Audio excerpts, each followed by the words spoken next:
Yes, start. Mr. Deputy Chairman, sir, the railways has been a very big undertaking in the artery of our country. This is managed by nearly 20 lakh people.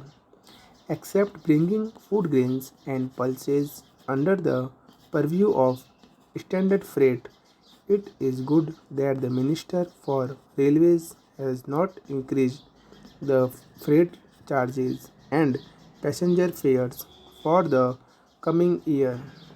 It is really a welcome measure, and I must congratulate him for giving a year of rest for stabilizing the rates which have been revised last year.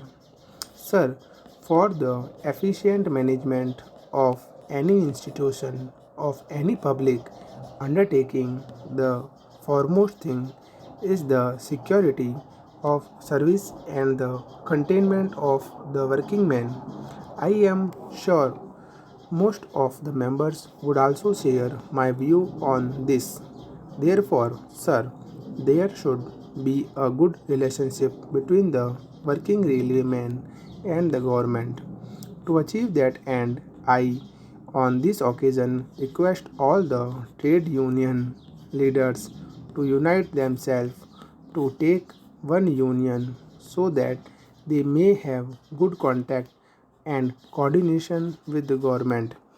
They should also see that their representatives, who are known for honesty and integrity, are associated with the railway board so that the matters which crop up are settled amicably. Sir, this is a public undertaking which is mainly meant to serve the people and earn revenues. When we want to serve the people, we should give them a satisfactory service. Then alone we will be able to attract more passengers to travel in our trains and more people to transport their goods in our railways. So many members in the lower house and here also have spoken about unpunctuality of trains and also cancellation of trains for want of diesel, sometimes on account of natural calamities. Also, the trains have been cancelled. Therefore, there has been losses to the public traveling in the trains and also goods during transportation have been spoiled. So, sir, when we want to give a satisfactory service, punctuality and good relationship with the traveling public by the railwayman is necessary.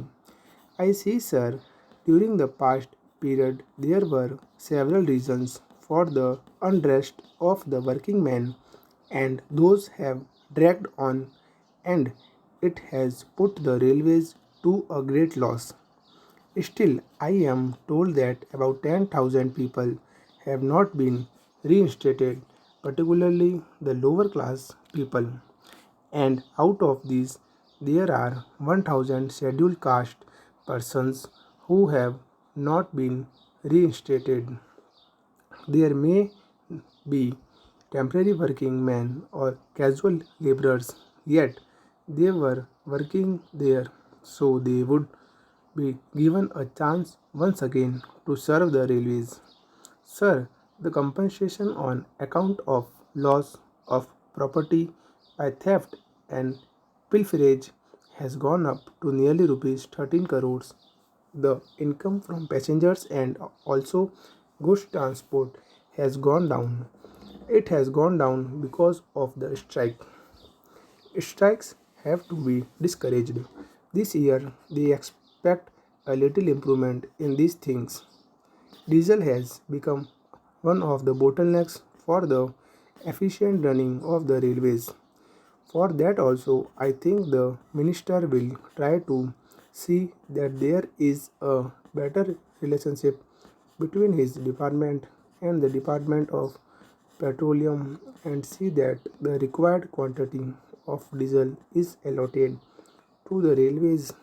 Sir, I was telling about the compensation that the railways have to pay to the people for thefts and for pilf- pilferages in the railways. Nearly 58,000 railway police force people are working and about rupees 12 crores are being spent on them. Sir, I am told that sometimes these railways police force people inconvenience with the Gundas have allowed these things to go on. One of the ministers who held this portfolio has made this allegation in the lower house. If that is true, then I feel the safety and the security of the passengers and their goods is not in safe hands. Therefore, I suggest that there should be frequent changes in the RPF personnel and they could be shifted from railways to border security force. The same man should not continue for more than 3 years in the railways. If that is done, sir, I think we could expect some change in their attitude in protecting the property of the railways and protecting the goods that are transported by the railways. I feel, sir, that even alarm chain pulling on the railways have gone up to nearly 280,000 in number, and if the railway traffic people are vigilant, they can reduce it. I have also noticed cases of ticketless travel in the railways, and the ticket collectors or the guards do not take notice of it. Sometimes persons who regularly travel by train on short distances do not purchase tickets in spite of the fact that they are able to get concessional tickets. Even seasonal tickets are not renewed, and the commuters travel on the trains with the expired seasonal tickets, and the railway staff also allow them as a matter of routine. Full stop.